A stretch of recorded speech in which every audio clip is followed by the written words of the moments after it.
Hello class students, कैसे हैं आप सब। आई होप आप सब बढ़िया होंगे। तो वीडियो को स्टार्ट करने से पहले जितने बच्चे नए जुड़े हैं हमसे वो वीडियो को लाइक कर दो और चैनल को सब्सक्राइब करके हमारी कम्युनिटी का पार्ट बन जाओ। तो वेलकम सभी बच्चों का जो इस बार सब्सक्राइब करके वीडियो पहली बार देख रहे हैं, और अगर हर बार देखते हैं और सब्सक्राइब नहीं किया तो चैनल को सब्सक्राइब कर दो। तो बिना टाइम वेस्ट किए आइए शुरू करते हैं। अपना PT2 में आया 7th क्लास का सोशल साइंस का पेपर सोल्व करते हैं। PMC केंद्रीय विद्यालय ने ये अपने स्कूल में दे चुका पेपर है, ठीक है। तो इस पेपर को सोल्व करने का मोटिव है हमारा, मोस्ट इंपॉर्टेंट क्वेश्चंस हो जाएंगे हर स्कूल के लिए। हमारी अप्रोच समझ में आ जाएगी, हमें पेपर को कैसे सोल्व करना है, और एटलीस्ट हमारा रिविजन भी बढ़िया हो जाएगा, ठीक है। तो आइए बिना टाइम वेस्ट किए अपना शुरू करते हैं question paper. Multiple choice question आते हैं, आपको पता ही है। पहले 1 से 6 तक मल्टीपल चॉइस है, 7 से 9 तक वेरी शॉर्ट आंसर, 10 से 12 ये बेसिक इन्फॉर्मेशन है, आप देख सकते हैं। फर्स्ट क्वेश्चन पूछता है what is the primary cause of climate change. देखो क्लाइमेट चेंज क्यों हो रहा है, आपको पता है ग्लोबल वार्मिंग की वजह से। और ग्लोबल वार्मिंग क्यों हो रही है, क्योंकि हम लोग आम इंसान जो ह्यूमंस हैं वो ऐसी एक्टिविटीज़ कर रहे हैं जिसकी वजह से कार्बन ज़्यादा प्रोड्यूस हो रहा है, जिसकी वजह से ग्लोबल वार्मिंग हो रही है, ठीक है। तो बेसिकली, और ये कार्बन प्रोड्यूस कैसे होता है, जब हम फॉसिल फ्यूल्स को और इस तरह की चीज़ें जलाते हैं। तो human activities like burning fossil fuels इसका सही आंसर होगा, ठीक है। नेक्स्ट ऑप्शन सी, बिल्कुल इसका 1 सेकेंड, ऑप्शन सी बिल्कुल सही होगा। नेक्स्ट क्वेश्चन तरफ बढ़ते हैं। Question number 2, which ancient kingdom had the bow and arrow as its symbol. तो कौन सा एंशिएंट किंगडम था जिसके जो सिंबल था वो बो एंड एरो मतलब तीर और कमान था। तो बेसिकली ये था चेराब का। ऑप्शन सेकंड बिल्कुल सही है। क्वेश्चन नंबर 3 पर आते हैं। Full form of UPI is union payment system, United payable international, union powerful, और डी यूनिफाइड पेमेंट्स इंटरफेस। तो आपको पता है ऑप्शन डी बिल्कुल सही होगा, यूनिफाइड पेमेंट्स इंटरफेस, याद रखेंगे। क्वेश्चन नंबर 4 पर आते हैं। What protects the Indian subcontinent from cold central Asian winds. तो जो सेंट्रल एशियन विंड्स है, जो ग्लोब पर सेंट्रल एशिया की तरफ से आती ठंडी हवाएं हैं, उससे हमें कौन बचाता है। Aravalli range, Thar desert, Himalaya range और वेस्टर्न घाट्स। तो आपको पता होना चाहिए जो हमारे हिमालय रेंज है वो हमें ठंडी हवाओं से बचाती हैं, जो कि सेंट्रल एशिया की तरफ से आती हैं। क्वेश्चन नंबर 5 पर आते हैं। Shaka calendar is years behind Gregorian calendar. तो कितना शक कैलेंडर जो है वो कितना पीछे है ग्रेगोरियन कैलेंडर से। तो बेसिकली ये 78 ईयर्स पीछे है। ऑप्शन ए बिल्कुल सही होगा। नेक्स्ट क्वेश्चन तक बढ़ते हैं। Question number 6, what was the significance of including the mother's name in royal titles. तो क्या सिग्निफिकेंस है। ऑप्शन ए, ये शो करता है मिलिट्री पावर को। बी है रिस्पेक्ट फॉर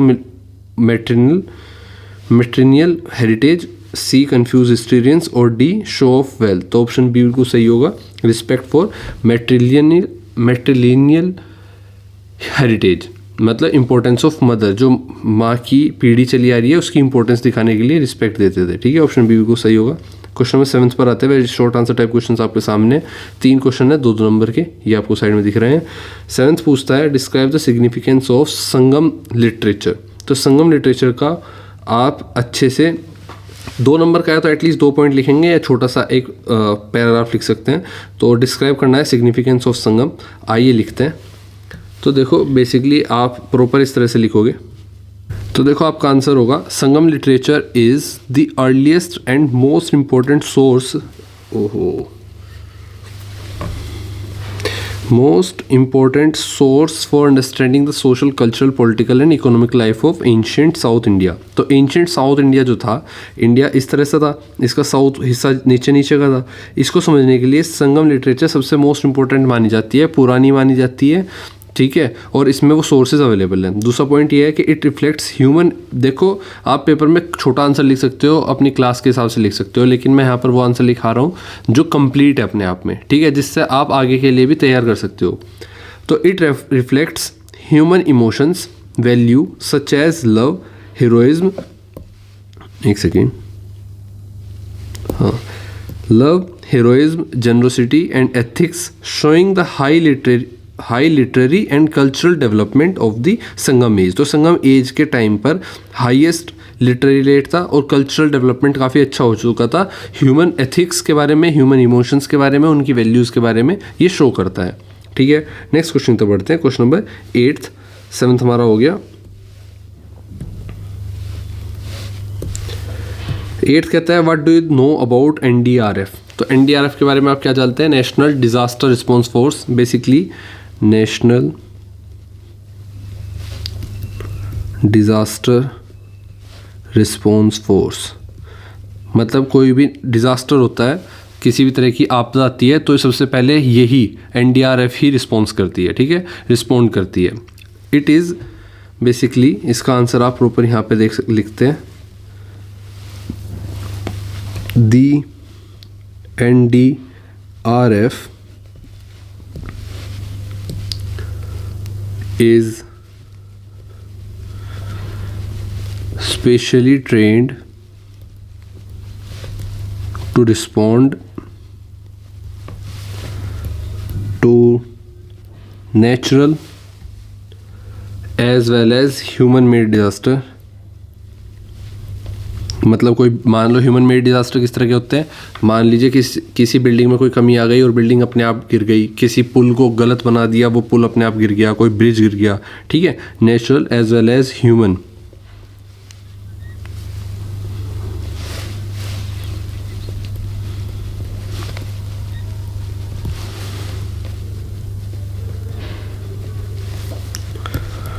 तो एनडीआरएफ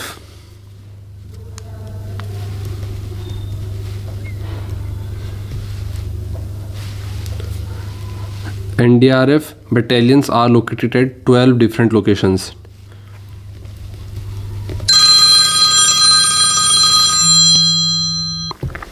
तो बेसिकली एनडीआरएफ एक ऐसी फोर्स है जो स्पेशली इस चीज़ के लिए ट्रेंड होती है कि जब भी कोई डिज़ास्टर आता है, भले ही वो नेचुरल हो या मैन मेड हो, उस पर सबसे पहले रिस्पॉन्ड करती है, ठीक है। और the NDRF has played a key role in rescue and evacuation. तो जो लोग मरते हैं, फंसते हैं या किसी तरह से घायल होते हैं, उनको रेस्क्यू करने में, हेल्प करने में और इवैक्यूएट करने में सबसे बड़ा रोल प्ले करती है, ठीक है। इसके बाद डिज़ास्टर लाइक जैसे कि किन डिज़ास्टर्स में काम आती है? साइक्लोन्स, आपका लैंडस्लाइड्स, फ्लड, किसी भी तरह का डिज़ास्टर हो, ठीक है। ये आपका पॉइंट हुआ।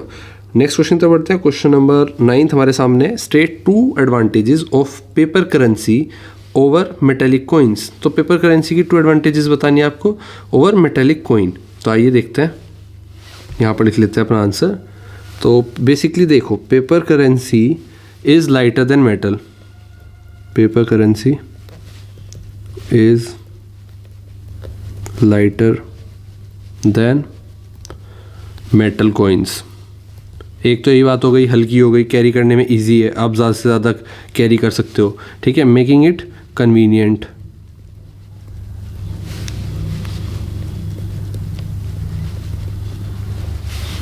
For large transactions.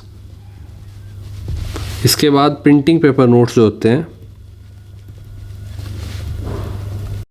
आपका है कि जो प्रिंटिंग पेपर है वो बेसिकली प्रिंटिंग पेपर नोट्स जो हैं वो चीपर हैं, किससे? मिंटिंग मेटेलिक कॉइन से, और वो कम जगह घेरते हैं, स्टोरेज कम, मतलब एक तरह से जेब में रखने के लिए कम स्पेस घेरते हैं, ठीक है। 2 पॉइंट आपने देखे। नेक्स्ट क्वेश्चन तरफ बढ़ते हैं।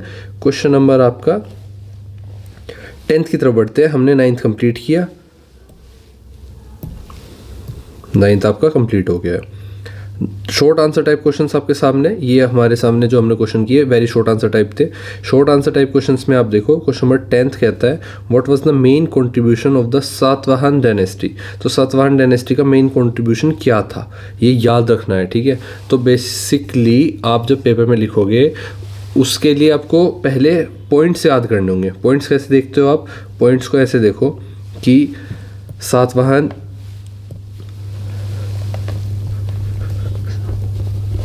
डायनेस्टी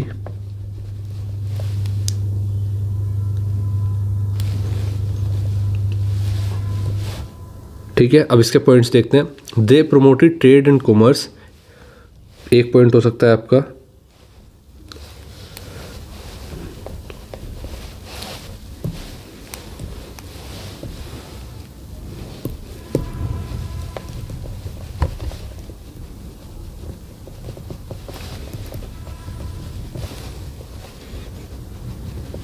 मतलब व्यवसाय को वे सपोर्ट करते थे, including maritime trade with the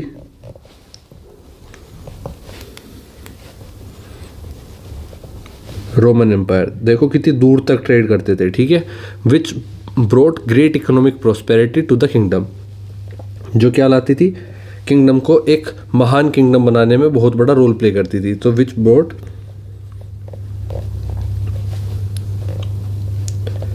economically राज्य को स्ट्रॉन्ग बनाता था, ये डिसीजन उनका, economic prosperity to the kingdom, ठीक है। दूसरा पॉइंट हो सकता है आपका कि they contributed to agriculture development, they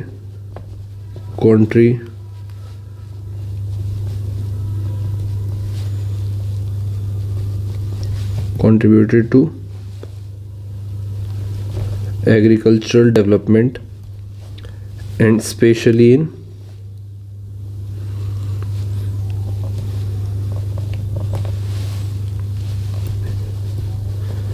Krishna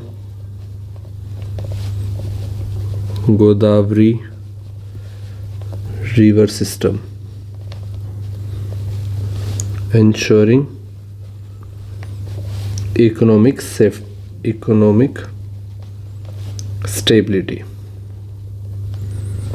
ठीक है। नेक्स्ट थर्ड पॉइंट हो सकता है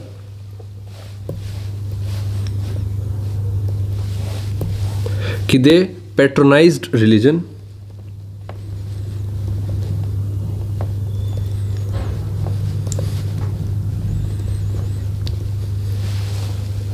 लिटरेचर, मतलब इन सब के प्रति एक संवेदना, एक ऐसी भावना पैदा करना जो उसके प्रति उसको आगे बढ़ने में मदद करे, जो कभी ख़त्म ना होने वाला हो, जो एक दृढ़ निश्चय की तरह, एक ऐसी भावना जो देशभक्ति की तरह होती है ना, इसी तरह से भावना पैदा करते थे। और रिलीजन के प्रति, एग्रीकल्चर के प्रति, लिटरेचर के प्रति, आर्ट के प्रति, कल्चर के प्रति, ठीक है। और सब सपोर्ट करते थे वैदिक, बुद्धिस्ट और जैन ट्रेडिशंस को। दे patronized religion, literature, art and culture, supporting Vedic, Buddhist and Jain culture, Jain traditions, and grants, and through most important land grants, ठीक है। ये बहुत इंपॉर्टेंट पॉइंट है। ये 3 पॉइंट आप लिख सकते हो सातवाहन डायनेस्टी के, जो बेसिकली सिग्निफिकेंस है, ठीक है, कंट्रीब्यूशन है। 11th क्वेश्चन पर आते हैं। Compare barter and digital payments in terms of speed. देखो बार्टर सिस्टम वो होता है जिसमें किसी सामान के बदले दूसरा इंसान कोई करेंसी नहीं देता बल्कि सामान ही देता है। तो इसमें बहुत सारे प्रॉब्लम्स आती थी कि सामने वाले को वही चीज़ चाहिए होती थी जो उसको चाहिए, वही वो एक्सचेंज कर सकता था। तो इसमें लिमिटेशंस थी। मान लो आपके पास एक आइसक्रीम है और आपको सामने वाले से लेने हैं बिस्किट्स, लेकिन सामने वाले जिसके पास बिस्किट है उसको आइसक्रीम नहीं चाहिए, उसको क्या चाहिए, उसको बेसिकली कुछ और चाहिए, चिप्स चाहिए उसको। तो वो आपसे एक्सचेंज नहीं करेगा सामान, ठीक है। तो इसलिए आपको प्रॉब्लम हो सकती है, अब आप चिप्स कहाँ से लाओगे। तो इस तरह से बार्टर सिस्टम कोलैप्स हो गया। उसके बाद डिजिटल पेमेंट आ गया इन टर्म्स ऑफ स्पीड। तो कंपेयर करना है आपको। क्वेश्चन में 11th का कंपेरिजन हम यहीं पर कर लेते हैं।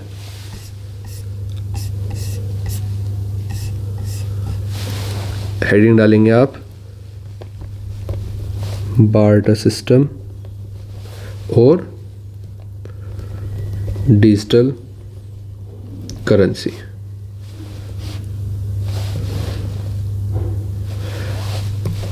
पहला पॉइंट हो सकता है transactions are slow. Transactions are slow, ठीक है। इसके बाद it requires time to find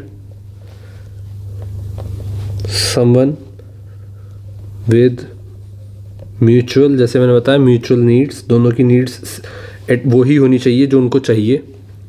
exchange में take longer to complete due to negotiation,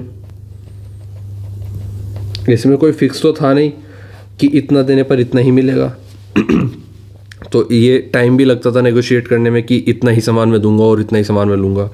इस तरफ क्या है, transactions are very very fast and instant, completed within seconds। देख रहे हो आप कहाँ से ह्यूमंस, बेसिकली मानव सभ्यता कहाँ से कहाँ तक आ गई कि एक समय पर सिर्फ कुछ सामान लेने देने के लिए इतना समय लगता था और आज आप कुछ सेकंड्स में पेमेंट कर पा रहे हो। दूसरा पॉइंट हो सकता है no need to match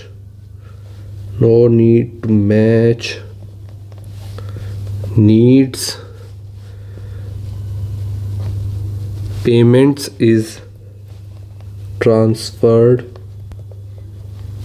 directly। ठीक है, इसी के साथ तीसरा पॉइंट लिख सकते हो आप, पेमेंट्स आर completed immediately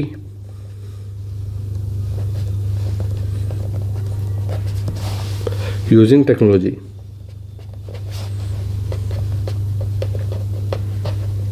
ठीक है, इसी तरह से आप ये 3 पॉइंट लिख सकते हो और आई होप आपको ये समझ में आया। नेक्स्ट क्वेश्चन तक बढ़ते हैं।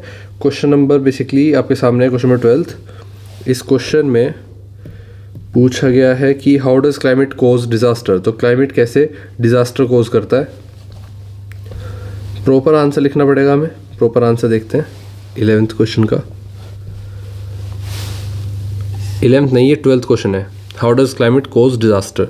तो बेसिकली 3 पॉइंट्स लिखते हैं। 3 नंबर का क्वेश्चन है, एक्सट्रीम वेदर कंडीशंस हो सकती है,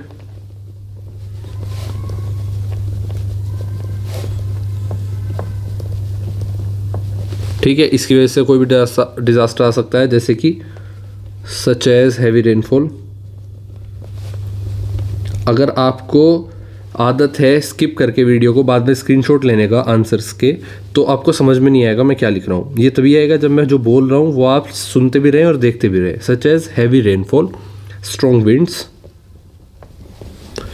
मैं साफ साफ लिख सकता हूँ, लेकिन आपको फिर वही प्रॉब्लम आएगी कि फिर आप कहोगे सर थोड़ा स्लो पढ़ा रहे हो, आप 2x पर देखना पसंद करोगे। ठीक है, तो स्ट्रॉन्ग विंड्स। अब देखो स्लो पढ़ाऊंगा तो फिर कैसा लगेगा, और राइटिंग भी कैसे साफ हो जाएगी अपने आप ही। And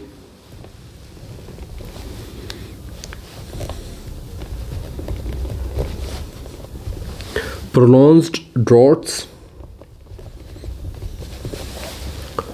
can lead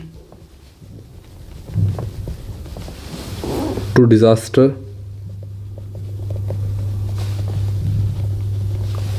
like cyclones,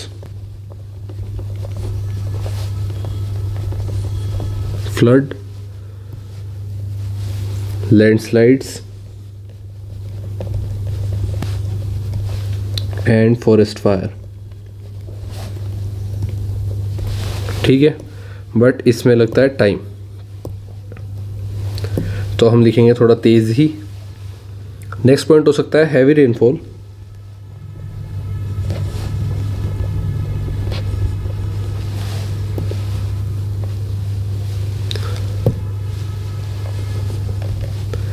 and melting glaciers cause river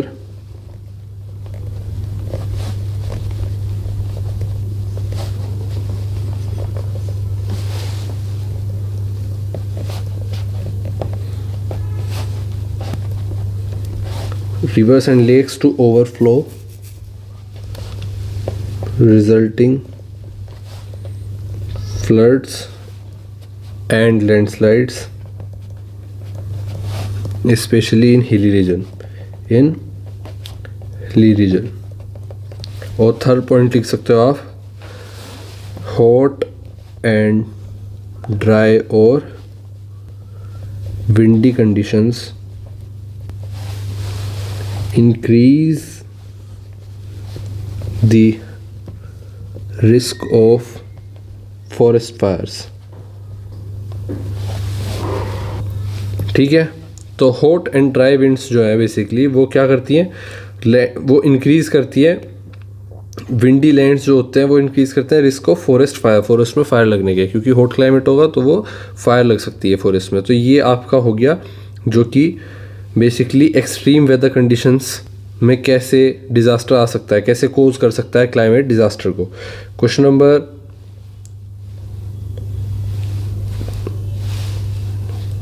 number how does 12th हमारा कंप्लीट हुआ। लॉन्ग आंसर टाइप क्वेश्चंस पर आते हैं। क्वेश्चन नंबर 13 जो कि 4 नंबर का एक क्वेश्चन होगा। व्हाट वर द वैल्यूज और the principles distinguish the difference between climate and weather. Weather और क्लाइमेट के बीच का डिफरेंस बताना है। देखो एक और चीज़ मैं बता दूँ, जिस तरह से क्वेश्चन है, इस क्वेश्चन पेपर की पीडीएफ के साथ जो बच्चे मेंबरशिप ज्वाइन करते हैं हम उन्हें प्रोवाइड कराते हैं इस क्वेश्चन पेपर की पीडीएफ के साथ साथ इसके सॉल्यूशन की पीडीएफ, ठीक है, अटैच करके। तो उसमें आपको चाहे मैथ्स का हो, एसएसटी का हो, साइंस का हो, फिगर हो, कोई भी फिगर हो, कोई भी डायग्राम या ग्राफ, ठीक है, उसके बाद मैप बहुत अच्छे से बना के आपको आंसर प्रोवाइड किए जाते हैं। तो जैसे कि हमारा क्वेश्चन नंबर 13 हमारे सामने, ये देखो आंसर्स इस तरह से मिलेंगे आपको। Distinguish the difference between climate and weather, ये आपके सामने, ये 3-4 पॉइंट आपके सामने आ गए। वेदर क्या होता है आइए देखते हैं। Refers to the day to day condition of the atmosphere, जो डे टू डे कंडीशन होती है एटमोसफेयर की उसको वेदर बोलते हैं। और refers to the long term pattern, जो 10 साल में, 8 साल में, 15 साल में एक पैटर्न बनता है एटमॉस्फेयर का, उसको क्लाइमेट बोलते हैं, ठीक है। इसके बाद फ्रीक्वेंटली चेंज होता रहता है, हर घंटे हर दिन वेदर बोलते हैं। वेदर को कह सकते हैं हम कि हर दिन चेंज होता रहता है। क्लाइमेट रिलेटिवली स्टेबल होता है, मतलब 10 साल तक सेम ही तरीके से बिहेव करता है, ठीक है, ओवर मैनी ईयर्स और डेकेड्स का मतलब भी 10 साल होता है। इसके बाद includes conditions like rainfall, temperature, wind, humidity at a particular time पर जो ये आप अलग अलग इफेक्ट देखते हो कि हवा चल गई, रेनफॉल हो गई, टेम्परेचर ज़्यादा कम हो गया, ह्यूमिडिटी बढ़ गई, ये सब वेदर के ही पार्ट है। और क्लाइमेट की पार्ट की बात करूँ तो एवरेज वेदर कंडीशन होती है हमेशा over long period of time. Example के तौर पर आप देखो, whether it is raining today, आप कहते हो कि अगर आज बारिश हो रही है तो ये वेदर का एग्जाम्पल हुआ। लेकिन अगर आप कहते हो a region has a hot and dry climate, इसका मतलब है जैसे कि आप किसी क्षेत्र की बात करते हो वहाँ पर तो यार बहुत गर्मी रहती है हमेशा, तो वो क्लाइमेट की बात हो गई, ठीक है। क्वेश्चन नंबर 14 पर आते हैं। क्वेश्चन नंबर 14 में आपको पूछा गया है व्हाट वर द वैल्यूज और the principles that guide emperors of the age of reorganization period. तो the age of reorganization period की बात पहले हमने पिछले वाले क्वेश्चन पेपर में भी की थी। गिव द सूटेबल स्टेटमेंट्स, तो सूटेबल स्टेटमेंट्स के साथ आपका आंसर कुछ इस तरह से हम प्रोवाइड करेंगे पीडीएफ में जो आपको मिलेगा। तो पहला हो सकता है many rulers supported all religions including Vedic, Buddhist, Jain and local beliefs. तो काफ़ी सारे रूलर्स जो थे वो सपोर्ट करते थे हर धर्म को, ज़्यादातर इन धर्म को और लोकल बिलीव्स को। एम्परस जो थे वो खारावेला और सतवाहन के जो राजा थे वो फोकस किस पर करते थे, वो टेम्पल्स को बनाने पर फोकस करते थे, वो वेलफेयर पर, जस्टिस पर, चैरिटी पर फोकस करते थे, वो एनकरेज करते थे ट्रेड को, लर्निंग को, सीखने को, आर्ट एंड कल्चर को, टेम्पल्स बनाने को, केव्स को, सिटीज़ को। जो रूलर्स थे वो प्रैक्टिस करते थे फेयरनेस, इंक्लूसिविटी और प्रमोट करते थे हारमनी अमंग डाइवर्स कम्युनिटीज़, मतलब अलग अलग लोगों में वो हारमनी, एक मिलजुल के रहने का विचार आगे बढ़ाते थे। 14th का और कोई पॉइंट होगा तो वो देखते हैं हम। 4 पॉइंट हो गए क्वेश्चन नंबर 14th, 4 ही मार्क्स का हमारे सामने था, ठीक है, ये हमने कवर किया 14th भी। नेक्स्ट क्वेश्चन तरफ बढ़ते हैं 15th, question number 15th source based question है। आपके सामने सोर्स दिया गया है, उसके भी पर क्वेश्चन का आंसर देना है। Why does the burning of fossil fuels affect the climate. तो आपसे ये क्वेश्चन पहले भी हमने ऊपर कर लिया है, क्यों अफेक्ट करता है। सबसे पहले क्योंकि कार्बन एमिशन होता है। तो बेसिकली आप देखो यहाँ पर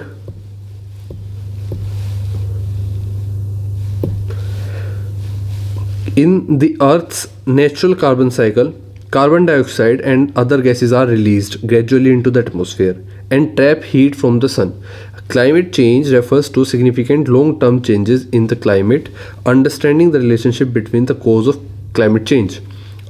and disasters can help us to prepare better for these challenges. Governments worldwide, including India's attempt to promote measures of climate mitigation, such as cutting down on greenhouse gas emissions, planting trees, boosting renewable energy and improving energy efficiency, promoting sustainable lifestyle etc. तो ये basically इस question का answer दे दिया और ये एक paragraph source बना दिया जिसके बिहाफ पर आपको क्वेश्चन के आंसर देने हैं. तो फर्स्ट क्वेश्चन क्या कहता है? फर्स्ट क्वेश्चन कहता है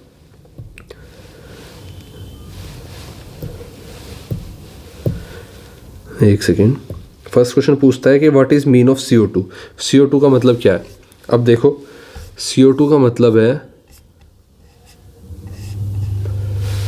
कार्बन डाइऑक्साइड. ठीक है, कार्बन डाइऑक्साइड. ये एक CO2 stands for carbon dioxide, a green house gas present in the atmosphere, जो कि एक ग्रीन हाउस गैस है और एटमोसफेयर में प्रेजेंट है. Question B, what does climate change refers to. तो क्लाइमेट चेंज का क्या मतलब है? Significant long term changes in climate pattern. आप आंसर लिखोगे significantly long term changes in climate pattern such as temperature and rainfall वगैरह वगैरह. ठीक है, आप पूरा लिख दोगे क्लाइमेट के जो एग्जांपल थे. क्वेश्चन सी पूछता है what are some major government measures aimed at reducing green house gases emissions. तो ग्रीन हाउस गैस जो निकल रही है उसको रोकने के लिए गवर्नमेंट ने कौन से मेजर मतलब काम शुरू किए हैं, मेजर स्टेप कौन से उठाए हैं, वो आपको बताना है. तो बेसिकली वो कौन से? Cutting down green house gas emissions, promoting renewable energy. Renewable energy को प्रमोट करना ये एक अच्छा ऑप्शन है. ग्रीन हाउस गैसेस को देखो, हम आंसर पर चलते हैं. आंसर को जिस प्रकार से प्रोवाइड किए जा रहे हैं तो उसमें आंसर आपका यहाँ पर होगा सी. तो आपका आंसर ये कि promoting renewable energy and planting trees ये बेस्ट तरीके हैं ग्रीन हाउस गैसेस को एमिट करने से बचने के लिए. ठीक है, प्लांटिंग ट्रीज, जितने ज़्यादा ट्रीज होंगे उतने ज़्यादा कार्बन डाइऑक्साइड को वो फिल्टर आउट करेंगे. Also includes improving energy efficiency and sustainable lifestyle. तो सस्टेनेबल लाइफस्टाइल बनाने के लिए आपको एनर्जी एफिशिएंसी को इम्प्रूव करना होगा. ठीक है, इसके बाद 16th क्वेश्चन पर आते हैं. क्वेश्चन नंबर 16 आपके सामने, ये भी एक सोर्स बेस्ड क्वेश्चन है. इन अर्ली ह्यूमन सोसाइटी, आइए ध्यान से देखते हैं इसको. In early human society people exchanged goods directly through the barter system, but it had problem because both people had to want each other's goods. To make trade easier, valuable items like cattle, देखो पहले क्या होता था, barter system चलता था जिसके through दो इंसानों को अगर सामान एक जहाँ से, अगर ब्लू वाले को कोई सामान इधर देना है और ग्रीन वाले को कोई सामान इससे लेना है और इसको बदले में कुछ देना होगा, तो अगर इन दोनों के लेने देने वाला सामान बराबर नहीं है, मान लो इसने, फिर से मैं समझाता हूँ, इस लड़के रामू ने शाम को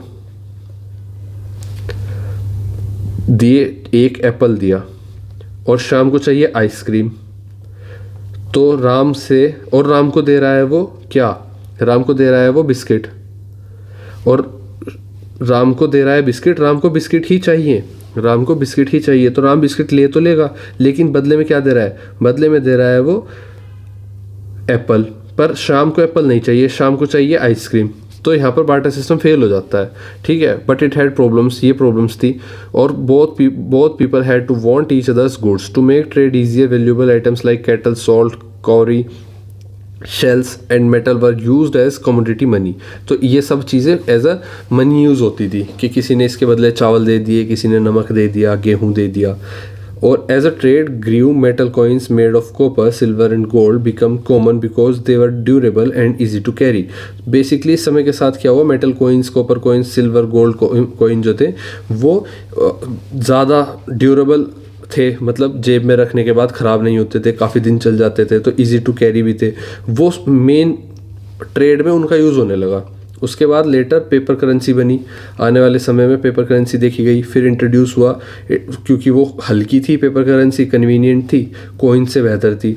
in modern time money has further evolved into digital forms such as online banking, cards, mobile wallets and UPI. This journey from barter to digital money shows how societies improved their methods of exchange over time.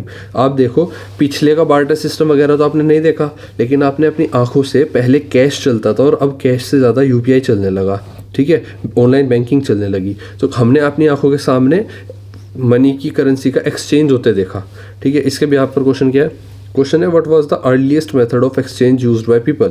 तो earliest method of exchange used by people क्या है, obviously barter system. इसका answer आप लिखोगे 6th के A का answer barter system.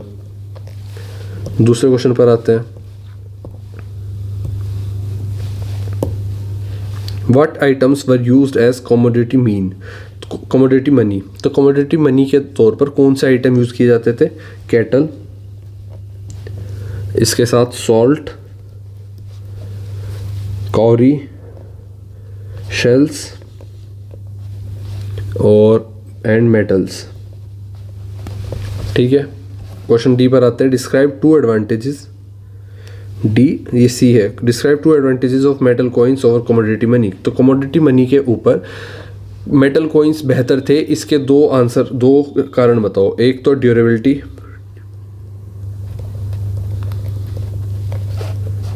And long lasting, ठीक है। दूसरा ऑप्शन हो सकता है easy to carry and store.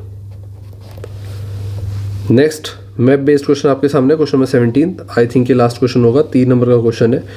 Locate the following any 3 places in the political map of India. First Satavahanas empire, Shungas empire, Arabian sea, the Indian state where the Pandya empire existed और Assam state. तो ये 5 चीज़ें आपको बतानी है। अब देखो आपको मैं इंसिस्ट कर रहा हूँ कि मेंबरशिप ज्वाइन कर लो, आपके लिए अच्छा होगा। आपको सारी PDF में क्वेश्चन पेपर मिल जाएंगे और इस क्वेश्चन का आंसर भी आपको मैप के थ्रू PDF में मिल जाएगा। देखो शंगाज एम्पायर कहाँ पर है, बिल्कुल पेपर में कैसे करना है, असम कहाँ पर है, सातवाहन एम्पायर कहाँ पर है, अरेबियन सी कहाँ पर है, बे ऑफ बंगाल, तमिलनाडु, सब दिखाया गया आपको, सब बताया गया, ठीक है। आई होप आपको समझ में आया होगा और आप अपनी तैयारी में 4 चांद लगा दोगे और पेपर बेहतर दे के आओगे। देखो छुट्टियाँ ख़त्म हो गई, हैप्पी न्यू ईयर आप सभी को। अब फिर से पढ़ाई पर लग जाओ, पेपर अच्छे से दो, फाइनल एग्जाम्स आपके सामने, और आप बिल्कुल भी कंसिस्टेंसी मत तोड़ना। All the best for your upcoming exam, और मिलते हैं आपसे आपकी क्लास के नेक्स्ट क्वेश्चन पेपर को सोल्व करते हुए। Thank you and happy new year. आप सभी को शुभकामनाएं नए साल की। कोशिश करता हूँ कि आप सब एक रेजोल्यूशन ज़रूर लेंगे अपनी लाइफ में, एक बुरी आदत ज़रूर छोड़ देंगे जो आपने 2025 में अपना रखी थी, और एक अच्छी आदत आप अपनाएंगे 2026 के लिए। मैं उम्मीद करता हूँ आप अपनी वो दोनों आदतें, एक वो आदत जो आप छोड़ोगे और एक वो आदत जो आप अपनाओगे, कमेंट्स में लिख के मुझे बताओगे, ठीक है। मिलते हैं आपसे। Happy new year guys, bye.